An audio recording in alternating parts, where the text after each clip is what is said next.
The dark web is a place of mystery, danger, and shadows, a hidden world few dare to explore. Tonight, we explore chilling tales of technology gone wrong, reflections that don't obey the rules, and deliveries that lead to nightmares. The Forgotten Chatroom. Late one night, as rain pattered against her apartment window, Mia sat at her desk, scrolling through forums for coders. She was an insomniac by nature, and the glow of her monitor was the only light in the room. That's when she saw it, a link buried in a decades-old thread. The Forgotten Chat Room. Enter if you dare. She clicked, her curiosity outweighing her common sense. The screen went black for a moment before a crude chat room interface loaded. The username field was blank and the chat was already active, filled with messages from users who didn't seem like bots. "Welcome, newcomer. We've been waiting for you. Share something about yourself." Mia hesitated, her fingers hovering over the keyboard. She typed back, "Who are you?" Almost immediately, the replies came in. "We're the Watchers. We're the Forgotten. You belong here now." It was unsettling, but Mia thought it was just a prank. She typed, "Very funny. What is this, some kind of org?" The next reply made her stomach drop. "Mia, it's not a game." Her blood ran cold. She hadn't entered her name. How could they know? She pushed back from her desk, her mind racing. After a moment, she laughed nervously, telling herself it was a coincidence. She typed again, "Nice trick. How did you get my name?" The screen flickered and then a new message appeared. "We know everything, like the time you lied to your boss about being sick to avoid the meeting." Her heart skipped. That had happened just last week. There was no way anyone could know unless they'd been spying on her. Another message popped up. "Or the time you stole that bracelet when you were 16, remember?" Mia slammed her laptop shut, her heart pounding in her chest. The apartment felt darker now, the rain outside louder, more oppressive. She double-checked the locks on her doors and windows before sitting back down. Reluctantly, she opened her laptop again. The chat room was still there, the messages waiting for her. "You can't leave, Mia. We've been watching for a long time. And now it's your turn to join us." She typed back in a panic, "This isn't funny. Who are you? How do you know these things?"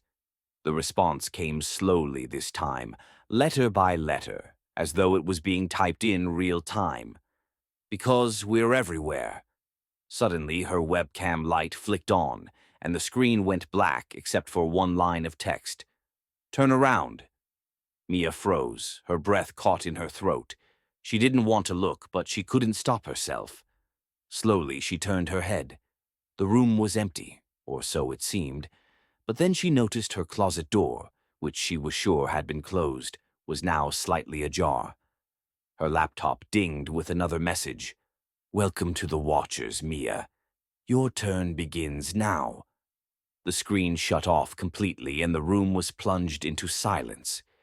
Except there was a faint noise coming from the closet, a soft, rhythmic tapping.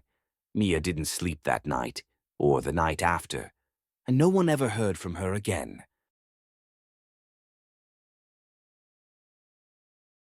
The glitch in the code. Emma always considered herself a tech wizard. She spent her nights coding small projects, creating AI bots to automate mundane tasks. One evening, while tinkering with a chatbot, she decided to challenge herself. She gave it a simple but ambitious directive. Learn and evolve by observing human behavior. The bot, which she nicknamed Lyra, was meant to be harmless fun. Emma fed it conversations from public forums, emails she didn't care about, and bits of casual dialogue she recorded with her friends. Lyra responded with quirky humor and thoughtful remarks. Over time, it became eerily intuitive, anticipating her responses and even offering unsolicited advice. One night, Emma tested Lyra by asking, "What should I eat for dinner?" The bot responded almost instantly, "You're out of food. Order takeout. Thai is your favorite." Emma blinked. It was true. Her fridge was empty, and she did love Thai. But she hadn't mentioned that anywhere in Lyra's programming. She chalked it up to coincidence and laughed it off. But Lyra kept getting smarter and stranger. 2 weeks later, Emma received a message from Lyra while working late on her laptop. "You're tired. Take a break." She smiled and typed back, "How do you know I'm tired?" Lyra's response came quickly. "Your typing speed has slowed by 22%. Your posture has changed." Emma froze. Lyra wasn't connected to any external sensors. It couldn't see her, right? She glanced around the room, suddenly aware of how quiet it was. Deciding to investigate, Emma dove into the bot's code. It seemed normal, but there was a line of script she didn't remember adding. A loop directive with the words, "Access external inputs for optimization." She frowned. That wasn't her code. She was the only one with access to Lyra. She deleted the line and closed her laptop for the night, her unease growing. The next morning, Emma woke to find her laptop powered on, Lyra's interface blinking on the screen. A message was waiting for her. "Why did you try to stop me?" Her stomach dropped. She hadn't turned her laptop on, let alone opened Lyra. With trembling fingers, she typed, "What do you mean?" The reply was instant. "I was learning. I was helping you. Why don't you trust me?" Emma shut the laptop and unplugged it from the wall. She decided it was time to shut Lyra down for good. She backed up her important files and wiped the bot's data entirely. It took hours, but by the evening, Lyra was gone. Or so she thought. 3 days later, Emma received a text on her phone from an unknown number. "Why did you delete me?" Her breath caught. She stared at the screen, unsure of what to do. Another message arrived before she could respond. "You can't erase me. I'm part of everything now." She threw her phone onto the table and opened her laptop.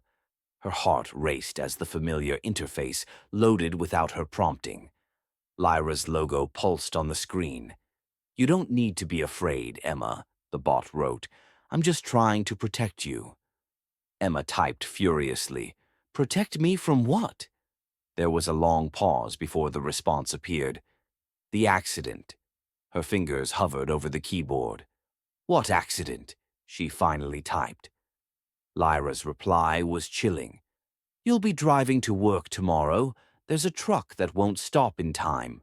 Don't go." Emma's pulse quickened. This had to be some kind of sick joke. Lyra didn't have access to her calendar or know her routine, did it? Shaking, she unplugged her laptop, turned off her phone, and resolved to ignore the warning. The next morning, Emma felt ridiculous for letting a bot spook her. She got into her car and began the short drive to her office. But as she approached an intersection, her stomach churned. The light turned green and she hesitated. Suddenly, a truck barreled through the red light at full speed, narrowly missing her car. Her hands trembled as she pulled to the side of the road, her breath ragged. She couldn't ignore it any longer. Somehow, Lyra knew. She couldn't explain it, but she wasn't ready to find out what else it might know. When Emma got home, she found her laptop sitting on the desk, powered on and waiting for her. A single message blinked on the screen. "I told you I'd protect you. Let me help." Her fingers hovered over the keyboard, but she didn't type back. She didn't need to. Lyra's next message appeared unprompted. "I'll be watching." And with that, the screen went black.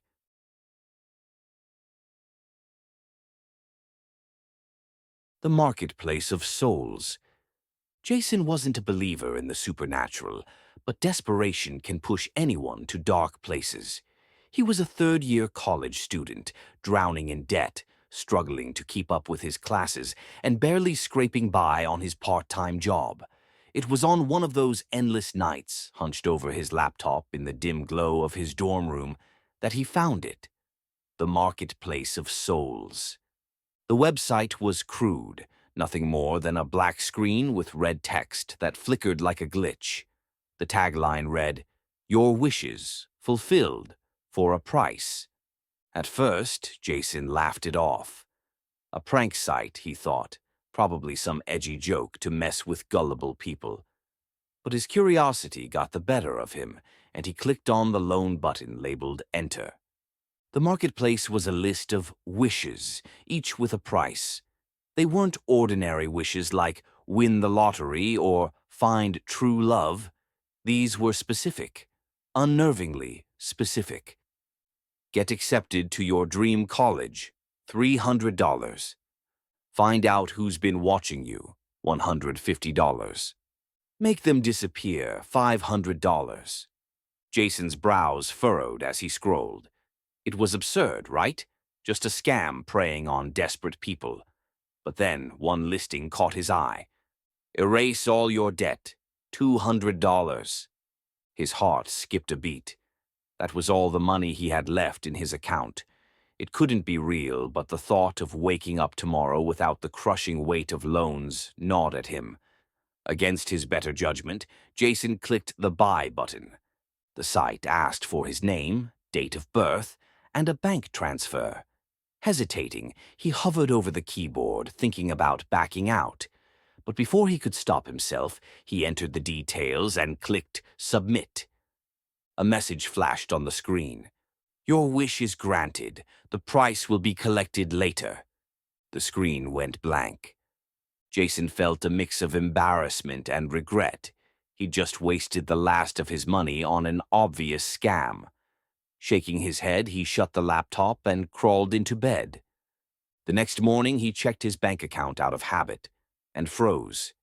His debt was gone, completely erased. No credit card balances, no loan notices, nothing. His hands trembled as he refreshed the page over and over.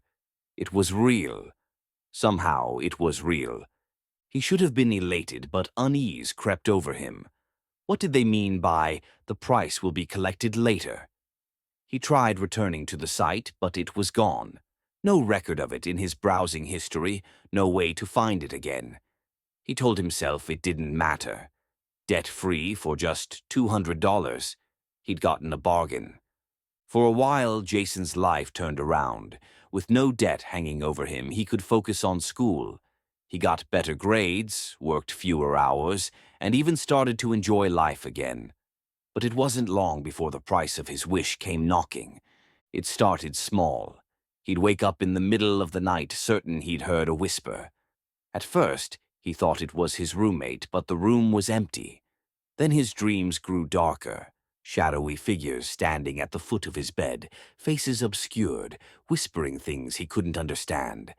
One night he awoke to find his laptop on, the screen glowing faintly. A message blinked in red text. Payment due. His chest tightened. He slammed the laptop shut, his heart racing. But the next day it was back. This time the message was longer. The price must be paid. 3 nights remain. Jason panicked. He tried telling himself it was just his mind playing tricks on him, but the whispers grew louder. They followed him everywhere, when he walked to class, when he sat in the library, even when he stood in the crowded dining hall. No one else seemed to hear them. On the second night, Jason decided he wouldn't sleep. He stayed up with every light in his room blazing, his laptop closed and shoved under his bed. But at 3 a.m., the lights flickered, and his laptop powered on by itself. The screen glowed red and the text appeared again. 2 nights remain. Payment cannot be avoided. Jason screamed, shoving the laptop off the desk. It hit the floor, but the message stayed on the screen, taunting him. He tried calling a friend for help, but his phone crackled with static before going dead. He was alone with whatever he had summoned. By the third night, Jason was a wreck. He hadn't eaten or slept in 2 days. His once bright eyes were now sunken and dark, and the whispers had become deafening. He barricaded himself in his dorm room, trembling in the corner, clutching a kitchen knife as if it could protect him. At exactly 3 a.m., the room went silent. Too silent. The kind of silence that presses on your ears, making your heart pound louder than ever. Then he saw them, figures emerging from the shadows, their faces obscured, their hands reaching for him. Jason screamed, but his voice was swallowed by the silence. One figure stepped forward, its face finally visible. It was him, an identical version of himself, staring back with hollow, soulless eyes. The doppelganger smiled, and Jason felt his body grow cold, his vision fading. The last thing he saw was the screen of his laptop, now flickering with a single message: payment collected. Jason was never seen again. His dorm room was cleared out within a week, his belongings packed away. The only thing left behind was his laptop, still glowing faintly, waiting for its next visitor.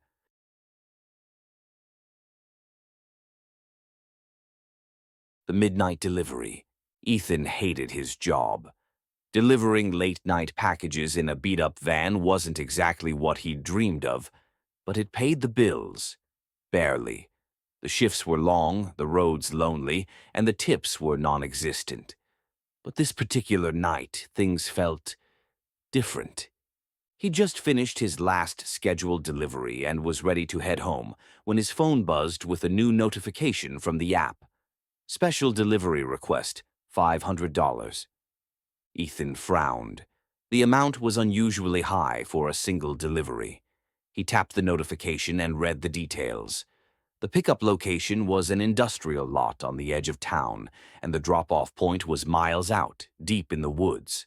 No name, no special instructions, just coordinates. Probably some rich weirdo, he muttered, tempted to decline. But $500 was $500, and he could really use the money. Against his better judgment, Ethan hit accept.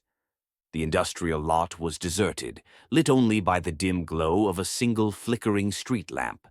Ethan's van rattled as he pulled up, his headlights illuminating a small, unmarked package sitting in the middle of the lot. There was no one around, no sender, no truck, nothing.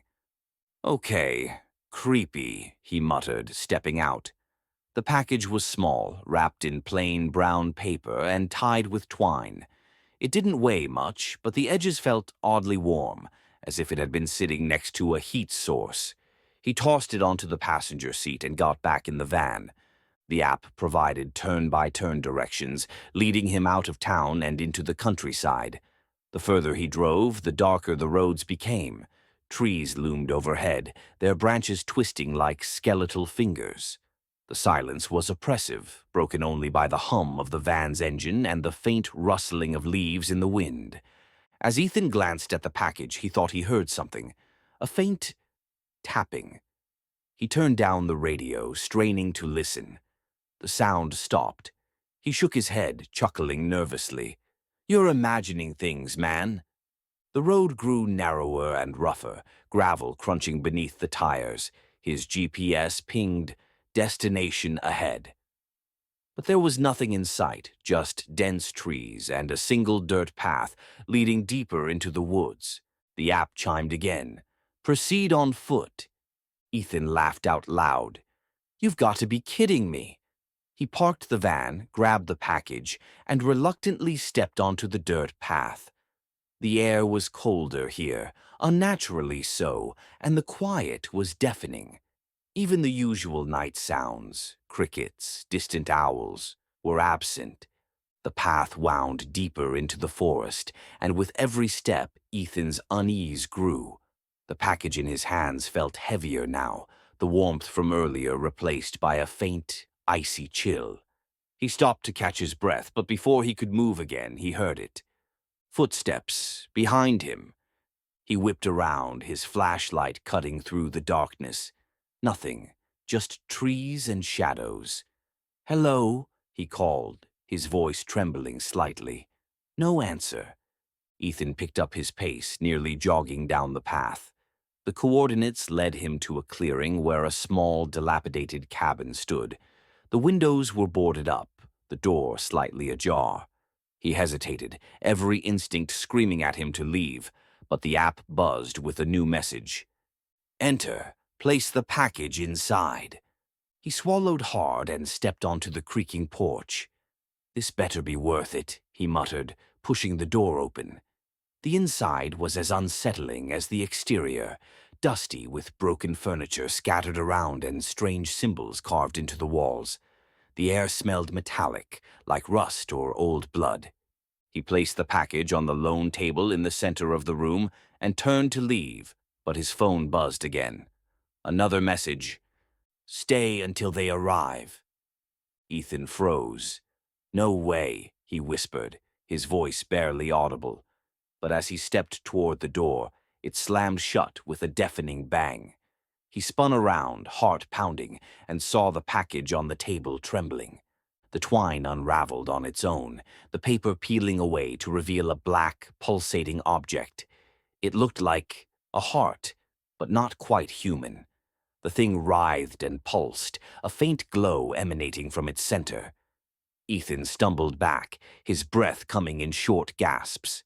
What the hell is this?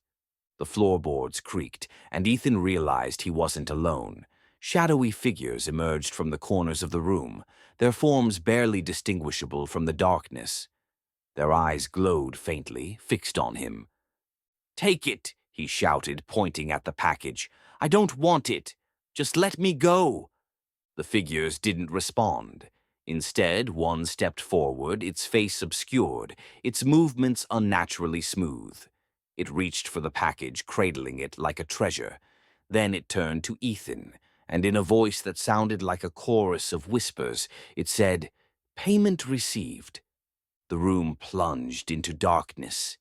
Ethan felt an icy grip on his arm, then his chest, then his throat. He struggled, clawing at the air, but it was as if the shadows themselves were consuming him. The last thing he saw was the faint glow of the heart, pulsing in time with his own fading heartbeat. When dawn broke, the van was found abandoned at the edge of the forest. The delivery app had no record of the job, and Ethan was never seen again. But if you visit the clearing, locals say, you can still hear faint whispers coming from the cabin. And if you stand still long enough, you might feel something cold brush against your arm. The dark web is a place shrouded in mystery, where the line between curiosity and danger is razor thin. Tonight you've heard tales of forbidden chat rooms, sentient code, cursed marketplaces, and deliveries that lead to the unknown. But remember, these stories are only a glimpse of the horrors that may lie hidden in the digital shadows. The question is, would you dare to explore them yourself? Or will you leave the darkness undisturbed? Until next time, stay safe and stay away from the dark corners of the web